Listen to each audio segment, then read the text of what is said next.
चलिए दोस्तों बात करते हैं इस एक और क्वेश्चन के बारे में। इस क्वेश्चन में एग्जामिनर ने कहा इफ √10 माइनस का 2 √21 प्लस का √8 प्लस का 2 √15 इजकल टू में √a प्लस का √b where a and b are positive integer then the value of √a और b, a और b की वैल्यू आपको निकालनी है। तो चलिए आइए सॉल्व करते हैं इस क्वेश्चन को।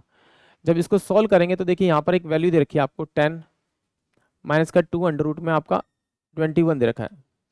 तो जब भी आपका इस प्रकार का क्वेश्चन आता है तो आपको यहाँ देखना है कि यहाँ पर आपका ना रूट के बाहर आपका 2 होना चाहिए। अगर रूट के बाहर आपका 2 है तो आप इसके फैक्टर तोड़िए। 7 इंटू में 3, इन दोनों को मल्टीप्लाई करने पर अगर 21 आ रहा है और प्लस करने पर अगर 10 बन रहा है तो इसका जो आंसर आएगा वो √7 और यहाँ पे माइनस का निशान है तो माइनस लगाएंगे और √3, ये इसका आंसर आएगा। प्लस का निशान लगा दीजिए। दूसरे वाले में देखेंगे तो यहाँ पर भी सेम 2 है, 2 से ज़्यादा नहीं होना चाहिए, 2 से कम नहीं होना चाहिए। इसका फैक्टर तोड़ेंगे आप तो 5 इंटू में 3 आएगा। मल्टीप्लाई करने 15 आ रहा है, प्लस करने पे 8 आ रहा है। इसका मतलब प्लस में क्या आएगा यहाँ पर अंडर रूट में 5 और यहाँ प्लस का निशान है तो अंडर रूट में 3 बराबर में हो जाएगा अंडर रूट के अंदर a प्लस का अंडर रूट के अंदर b के बराबर हो जाएगा आपका ये। तो इस 3 से तो 3 कट जाएगा तो a की वैल्यू मेरे पास 7 आ गई, यानी a इजकल टू में कितना आ गया मेरे पास में आपका 7 आ गया और b की वैल्यू आ गई आपकी 5 आ जाएगी। मुझसे एग्जामिनर ने पूछा a इंटू में b, तो इसका मतलब ये जो आएगा 35 आएगा, बट एग्जामिनर ने मुझे पॉइंट में निकालने के लिए कहा। तो अब मुझे क्या करना है, इसे लॉग डिवीजन मेथड से मुझे इसका स्क्वायर रूट निकालना पड़ेगा।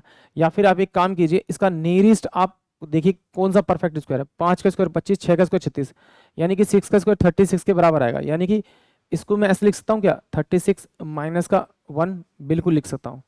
तो कुछ नहीं करना, जब आपके पास ऐसी वैल्यू आ जाए तो 6 का स्क्वायर कीजिए और -1 कीजिए। जिसका आपने स्क्वायर किया उसको तो आप एज इट इज लिख लीजिए, उसके बाद माइनस का निशान है तो माइनस लगाइए, प्लस का निशान प्लस है। 1 में इस 6 को डबल कीजिए, कितना हो जाएगा आपका 12। आप इससे इसको डिवाइड कीजिए और सोल्व कीजिए तो आपका अप्रोक्स में आपको वैल्यू मिल जाएगा।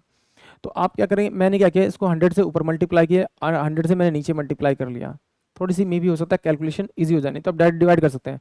तो 4 तिया 12 और 4 2500 होता है। तो ये कि 3 3 अट्ठे 24 और 0.3 अप्रोक्स में कुछ आएगा, 3 तिया 9। तो इसको मैं अगर अब 100 लगाऊंगा तो मेरे पास में 0.8 और ये 3 वैल्यू हो जाएगी। इसको 6 में से माइनस करना है तो 6.000 में से 0.83 मैं माइनस करूंगा तो मेरे पास में आपका 7 आएगा, ये 1 आएगा, ये 9 आएगा, ये पॉइंट आएगा, ये 5 आएगा, यानी अप्रोक्स वैल्यू 5.9 आएगी मेरी। यानी कि ऑप्शन जो बी होगा वो इस क्वेश्चन के लिए करेक्ट होगा। आई होप आप सभी को क्वेश्चन समझ में आया होगा।